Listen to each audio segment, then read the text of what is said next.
The Loretta Burroughs case with the death of Daniel Burroughs is a very unique case for me. I've never had a case where the body was kept by the assailant for this amount of time. I feel Loretta Burroughs did snap. I think the pressure just got to her over, from what I understand about the dynamics between her and Daniel, about wanting to move, not wanting to move, and money issues, that it came to a point where she just snapped and killed him. This case was one that people were just transfixed, that you have this body in containers, you have this very grandmotherly, sweet-looking woman who takes care of elderly patients, who was carrying around this huge secret for several years. It's just something that people really couldn't get enough of. People were following it. People were trying to see what was going on. There were, you know, like I said, these horrific pictures of what happens to a body that's been in containers for several years, and, you know, what they could show to the court, what they couldn't. There was discussion over what kind of pictures they were allowed to show of the remains. The picture of Daniel Burroughs' skull actually was only shown in black and white in the court because that was a decision by the judge, because it was just too graphic in color. There were just things like that that you don't think about, that aren't even an issue in other murder trials, obviously, was very, you know, and I think everybody just wondered why you would bring the body with you, why you wouldn't have, after all these years, gotten rid of it, done something. You know, she had a lot of years to think about doing something with Daniel Burroughs' remains, and all she did was, I guess, add trash bags to the boxes in the closet. How can anybody live with somebody's remains in their home? I just think really that's so bizarre. That's, I think, the strangest part of this story, right? I mean, people unfortunately kill their spouses. That's nothing new. But to cut them up and then travel with them and keep them in their home, it's so scary. I don't think she thought it through of how to get rid of the body. Although she did give herself plenty of time, at least initially, to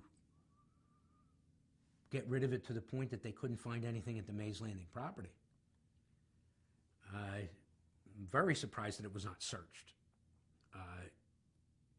within an expedient amount of time.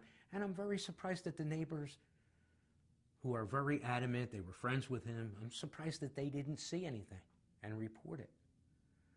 There's a lot of things going on here, and in this case, between moving a body all the way to Ventnor. We don't know when it happened, but we know that somebody would have saw something at some point. She clearly snapped. The question is, we don't know why.